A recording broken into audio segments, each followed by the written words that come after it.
Yeah. There it go. Okay. Let's run it back to get his energy up. All right? We get his energy up? Name your favorite rapper, man, I bet I'm hot. A different era, we don't snitch, nah. Plead the fifth, your honor, really box. You worry about flips and licks, not tricking on Tatianas. Nigga, fuck who's in your clique, we really spit to see who's hotter. Winner taking all my nigga, that include your baby mama. That include your fake ass jewelry and your little busted Honda. Hit your girl, make her holler, Uchiwala. Yeah, you see it on. Yo, you already know it's your boy NewFutureFlash, and you tuning in to TMG Reacts. Woo! It's the weekend, baby, and how else do you start off the weekend besides doing some Daniel Tosh, yo? This dude is fucking crazy. He's crazy, and I love it. So, somebody recommended doing Eggplant. I do not understand these names, and the damn schemes don't have anything to do with the name, but they are all entertaining. So, before we get into it, like, comment, subscribe, ding that bell. Help the channel grow. People pleaser. Let's get into it. This is about perspective. I see a handicapped person, I don't feel sorry for him. I'm like, hey, it's like being employee of the month for the rest of your life. That's half full. A pretty sweet parking spot, how'd you get it? He's like, bullet in the spine. I'm like, worth it, low five, roll it in. Oh my God. You don't go high five unless you have a hill and a ramp, then get a camera. That's gonna be pretty exciting to watch. You can laugh at this joke, handicapped people like it. And if they don't like it, turn their chair around. I don't give a shit. Stare at you, depressing us. You don't hear a lot about the charity work I do, and it's because I don't do any. You know what's better than tax write-offs? Keeping your money.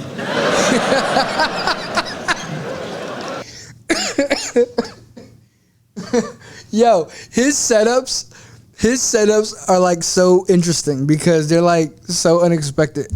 Like, you don't expect somebody to be that much of a dick, and he nails that. It's just a fun joke to tell rich people. It's not true. I work with Make-A-Wish all the time. That's an incredible experience. For me, not the kids that are dying. Yeah. They chose to hang out with me. They knew what kind of jokes I told. They were okay with it. I don't pander on stage, and I certainly don't pander off stage. And I'm telling you honestly, these dying kids have the best sense of humor on this planet. Their parents, not so much. But I don't care. As soon as I meet them, I start giving it to them. Like, you sure you're dying? You know this is my weekend, right? And they're like, I'm dying. I'm like, all right, let's go. Don't cough on me, motherfucker. They want to be teased like anybody else. They can handle it. Trust me, they've handled a lot worse. This kid I was hanging out with last year a bunch was 17. I'm like, this is awesome that you're dying now. You got this in right under the wire. If you don't know, the organization is 18 and under. So if you're dying of cancer at 19, they're like, hope your dreams are cheap. If you're laughing right now, it's because you're a good person. And you realize how absurd that statement is, to think that they draw a hard line. But it's funny to think they might be holding their doors shut. Like, you can't get in, kid, you're too old. And they don't even have to hold tight because the kids are so weak. Because the disease is winning. Don't feel bad for this kid. The first thing he said when he met me was, he told me I was his third choice. And to this day, I don't know if he was fucking kidding or not.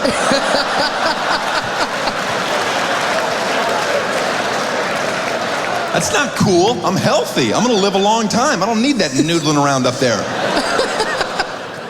And if it makes you feel any better at laughing at these jokes, know that he is cured and healthy now. He's not, he's dead. But if some people need that, let them have it, right? Oh, he's okay? Oh, good. What the fuck? You know me, I can't accept life. That's a perfect gauge for if we would ever hang out in a social setting. Know that if you've ever said any form of this statement, we would not. There's nothing funny about blank. Any form of that, know that I hate you to your core. Because I, along with some of you, respectfully disagree.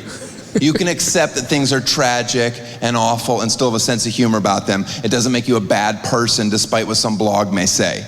Oh, there's nothing funny about AIDS. There's nothing funny about rape. Yes, there is. If you write a good joke, there's funny things about it. And some of you may be aware, I took a ton of bad press for making that statement verbatim, and then a woman screamed at me, there is nothing funny about rape. And I've never defended myself publicly, despite misquotes, mainly because I'm rich. I'm like, fuck it. I make my living saying shocking things, there's consequences. I can accept that. And people wrote me horrible stuff. I hope your daughter gets raped one day and we'll see how funny you think it is. Well, first of all, she'd have to survive the abortion.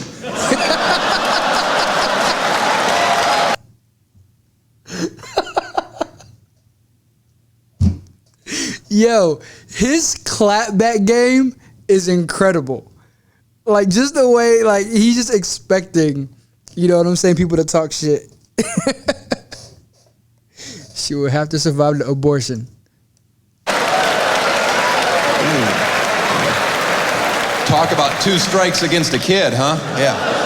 I appreciate your well wishes, kind soul. It's a joke, and it's my choice to have it. Yeah, this is where the feminists are usually torn, because we're on the same side on most issues. Abortion, over here you have a lifetime of stress and inevitable disappointment.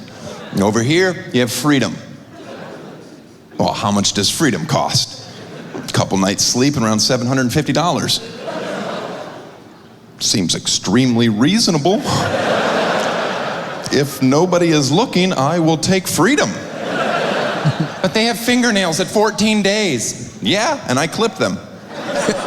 Oh, shit. I'm pretty sure Dyson makes an attachment.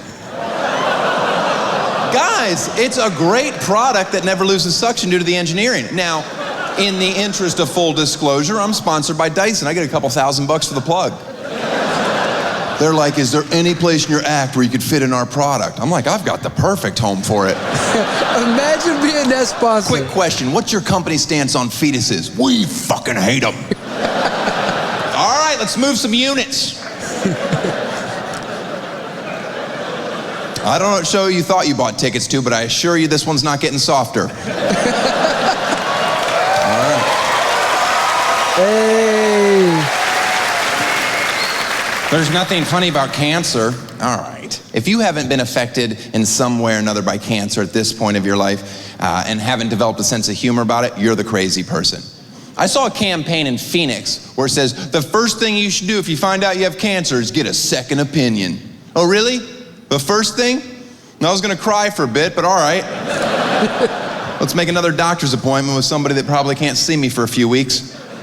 That has to be a fun time, just sitting around your house, praying to God your first doctor is an incompetent pile of shit. And you finally see him and he's like, yeah, she was spot on. You should have been getting this treated. You have cancer. What if he says you don't have cancer? What is it, 2 out of 3? When can I get some sympathy strange? That's what I'm looking for.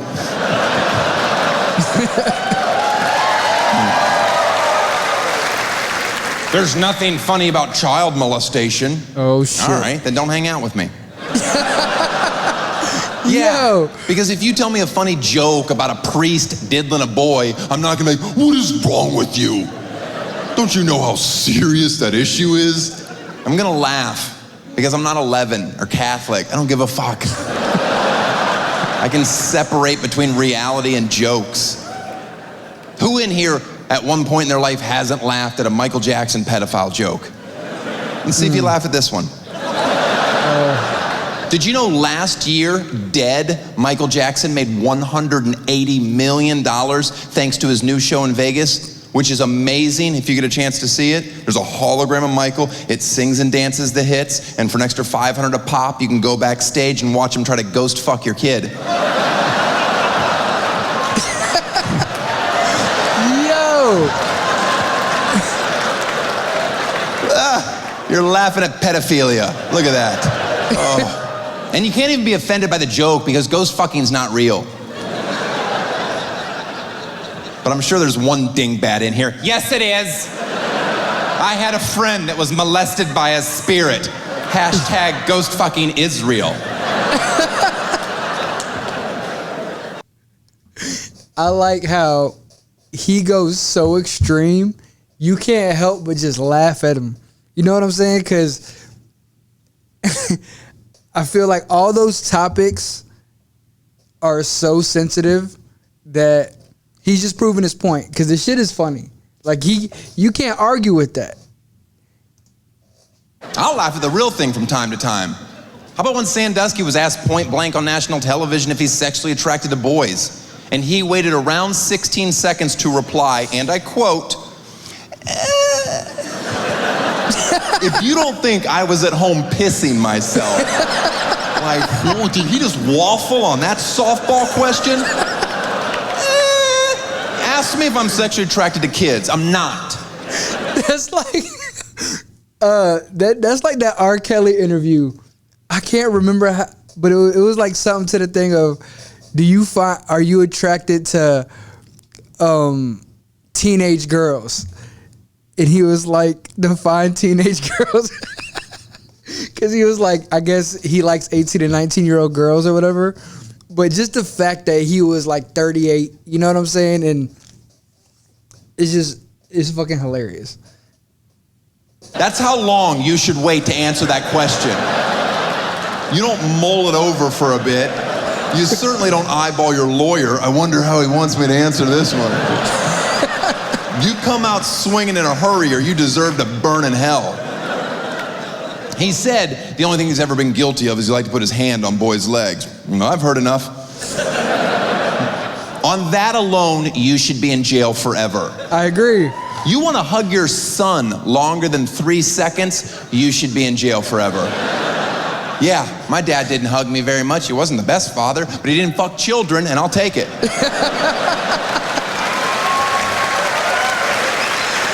I don't believe he has.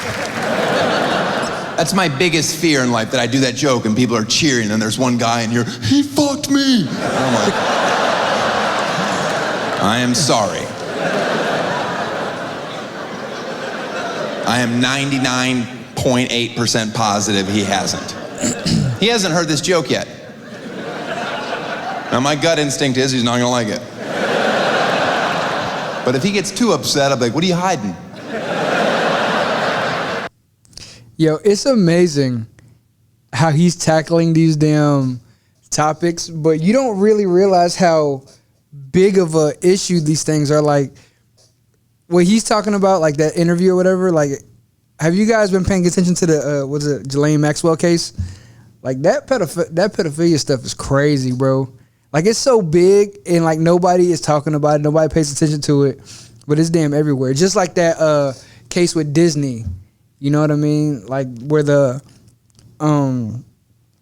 what was it? The sheriff or whatever, he was like going through all the people that he convicted in like 2 weeks. It's just crazy. And the fact that he's talking about this this didn't come out in 2001. I'm pretty sure it came out like way long ago. I don't know. But yeah, I'm pretty sure this is like 5-6 years old. Yo, Daniel Tosh is crazy. I thought his show was on edge, but his stand-up is way like I like that shit. Let me see. You got more? If you got more of these, drop them in the comments, because I'm going to go through all of them. Because Daniel Tosh, the way he tells his jokes are so like, you're on edge because you don't expect him to go where he goes. And I like that type of comedy. But anyway, thanks for kicking it, man. Like, comment, subscribe, ding that bell. You already know it's your boy NewFutureFlash. We out. Name your favorite rapper, man. I bet I'm hot a different era. We don't snitch, nah. Plead the fifth, your honor. Really box, you worry about flips and licks, not tricking on Tatianas. Nigga, fuck who's in your clique. We really spit to see who's hotter. When it taking all my nigga, that include your baby mama. That include your fake ass jewelry and your little busted Honda. Hit your girl, make her holler, Uchiwala. Yeah.